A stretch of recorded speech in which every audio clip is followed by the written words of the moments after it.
And the last theme of games that I have to talk about is not a theme at all. Haha, gotcha. Yeah, these last few games that I want to talk about are just more or less my favorite inner Nintendo Switch box designs. Ones with that, when I looked at them, I was like, wow, that looks really, really nice. And I really, really like that. Specifically these, I really, really like.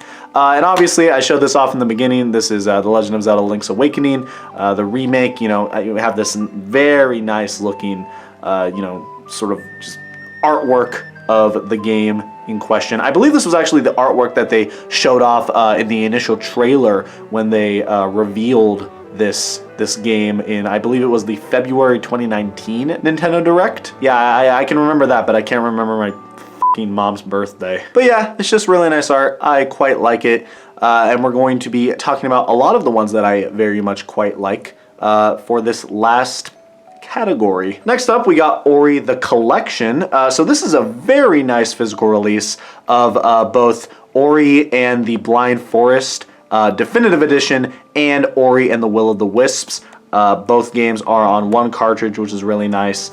And inside, we even have, even some little inserts. The developers decided to throw in like this little artwork. And I believe this is actually a manual.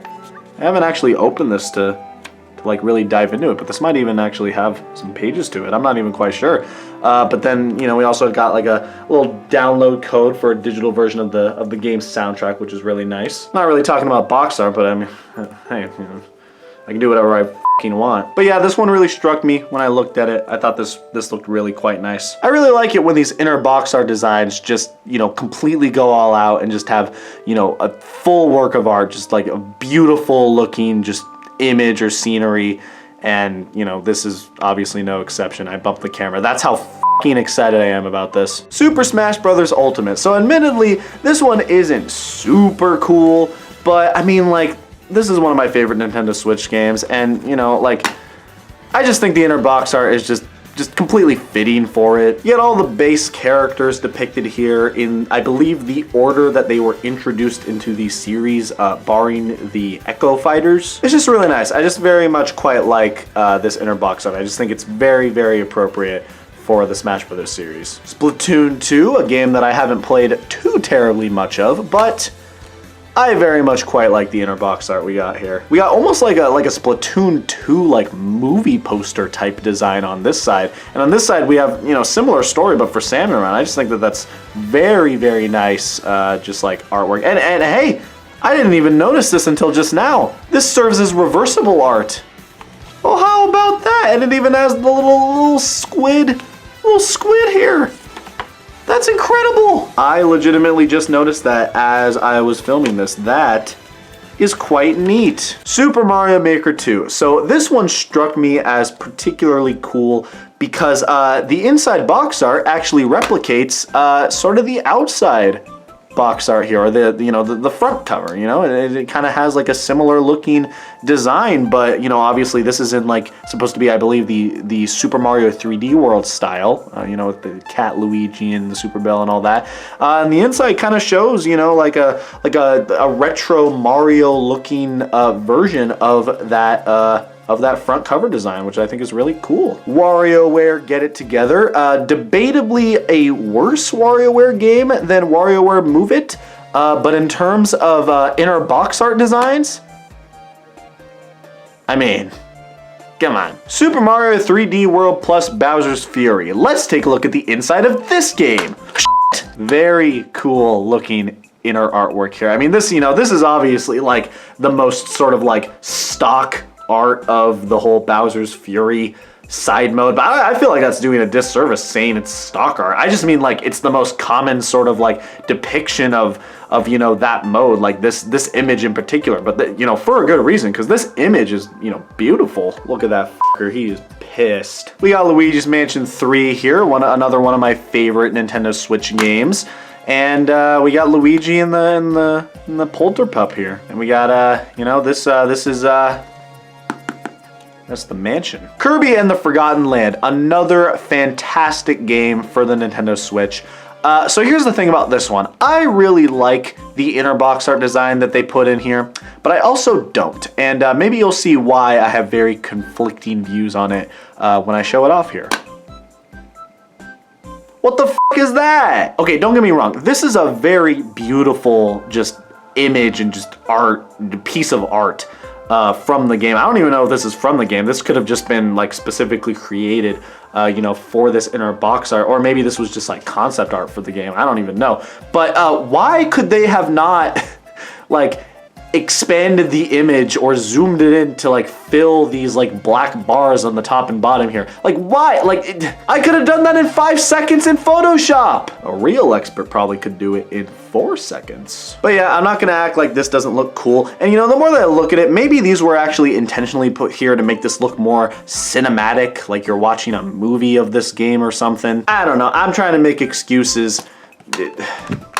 This game is still really good. We got all the Pikmin games here. So these are actually quite interesting to kind of look back on. We'll start off with Pikmin 3 Deluxe here. I think this one might have, just in general, like my favorite just inner box art design of any Nintendo Switch game. Are you ready to see it?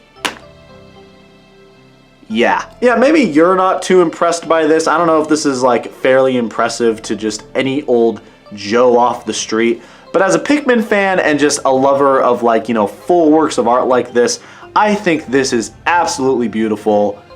I love this. I don't know if this like specific piece of art was ever used for the original Pikmin 3 release on Wii U in any capacity, because I don't think Wii U games had inner box art.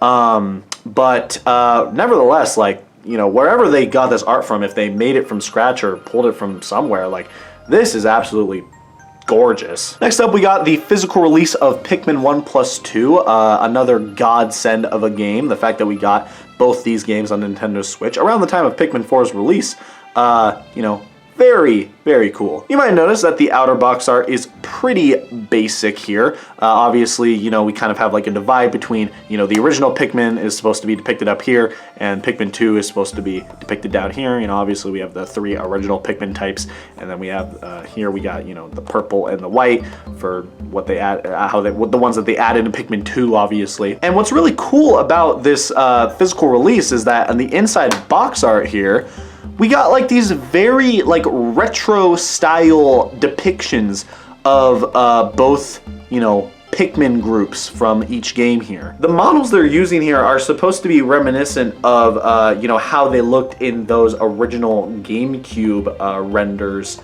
from, I believe, the box art, but, you know, otherwise just more or less just like, you know, the concept art from the original games, which I think is really cool. I just think it's really cool whenever Nintendo actually acknowledges the GameCube. I'm filming this one day before Paper Mario The Thousand Year Door releases, which, you know, now I'm thinking about it, and, you know, I'm kind of regretting in some sense, because I probably could have showed off the box art for that game here.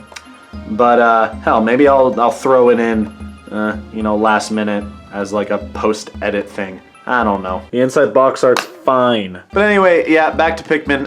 Yeah, both of these box art or inner box art designs, very cool. Definitely really, really like the Pikmin 3 Deluxe one.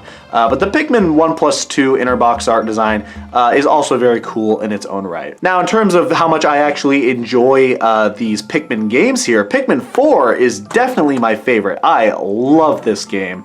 But, you know, one downside is that, you know, the inner box art is kind of not that great in comparison to the other two. You know, I'm just not really impressed by this. You know, you got all the little Pikmin types from the game, you know, all included here on the bottom part here, just like running across with Ochi obviously right here. But you know, you got like all of this white space up here that I'm like, you couldn't have included like a nice little backdrop for this or something, like one of the areas from the game or something. Like, come on, man, it could have looked so much cooler than this. But still, a great game. I'm not the biggest fan of the inner box art, but whatever. And of course, we have The Legend of Zelda Breath of the Wild and The Legend of Zelda Tears of the Kingdom. Now, I'm going to be honest and say that I have not played a lot of either of these games, but I still very much appreciate, what they've done for the Zelda franchise, getting so many more fans, the open worlds that they have crafted and allowed players to roam are beautiful and just completely these are just masterpieces of games right here. And I'm sure once I actually beat them, I will finally realize that on a more personal level. But I would be remiss not to appreciate the box art, the inner box art for Breath of the Wild here. Look at this. Absolutely beautiful. We got Link depicted here climbing this little mountainside. A neat thing that I kind of noticed that, I don't know if this was intentional with these box art designs, but obviously with the front cover of Breath of the Wild, we have Link, standing on the top of this mountain, kind of looking down at the world in front of him. And on the inside art, we have him climbing up somewhere, which is cool. And then for Tears of the Kingdom, well, goddamn, he made it up. Yeah, I don't know if that's necessarily like what they were going for with that, but it's just kind of a weird little theming that I noticed. Oddly enough, I'm gonna be honest, I'm not really that dazzled by Tears of the Kingdom's inner box art. It's just kind of there. I see what they were going for with this inner box art design, but I just don't think it's that impressive in comparison to what we got for Breath of the Wild.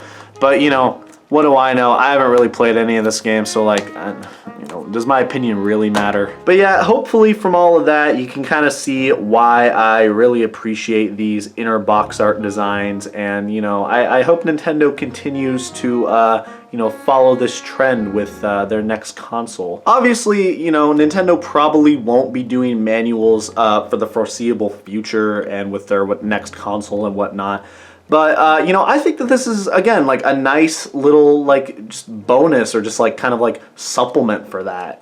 Just, being able to open up the game and see, this, alternate art or just, art from the game that, kind of lets you appreciate just the game's world or the game's characters more. I just think it's a really cool thing. And, I hope I was kind of able to show that off with this video and talking about it.